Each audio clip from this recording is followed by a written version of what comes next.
sense yarashikirije yuko abamenyeshamakuru badashobora kuvuga ibintu vyavuye mu matora, umugwi ubijejwe seni utaravuga ivyayavuyemo.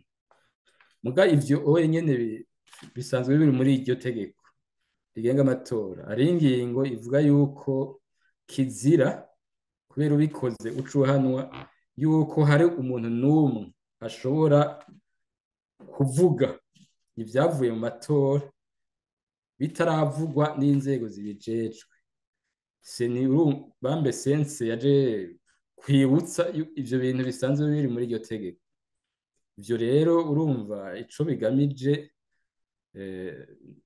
ni ukwanka yuko ivyavuye mu matora biba, nibaza ko ari kwanka la transparence, kubera sinumva ikintu umuntu yotinya vyamaze kuva mu matora kuri biro bakavuga icavuyemo, atari n'irya mbere vyabaye.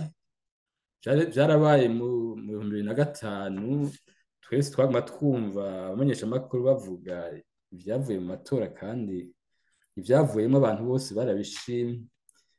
Igituma rero bavuga yuko nk'ubu bitoba, nibaza ko ari kwanka yuko ibintu vyayavuyemwo bimenyekana neza.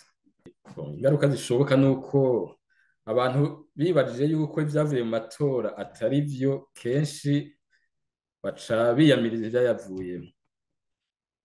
Kandi turavye muri kahise, kwiyamiriza ivyavuye mu matora vyama bijana n'ivyo bita violence kenshi. Ikindi gishoboka ni kutemera, co bita confiance, inzego ziba zavuye mu matora. Iyo confiance nayo itahari, bifise ingaruka nyinshi. Hari inzego ziba zavuyemo zica zibura ico bita legitimite, que ça soit indani mu gihugu canke hanze y'igihugu.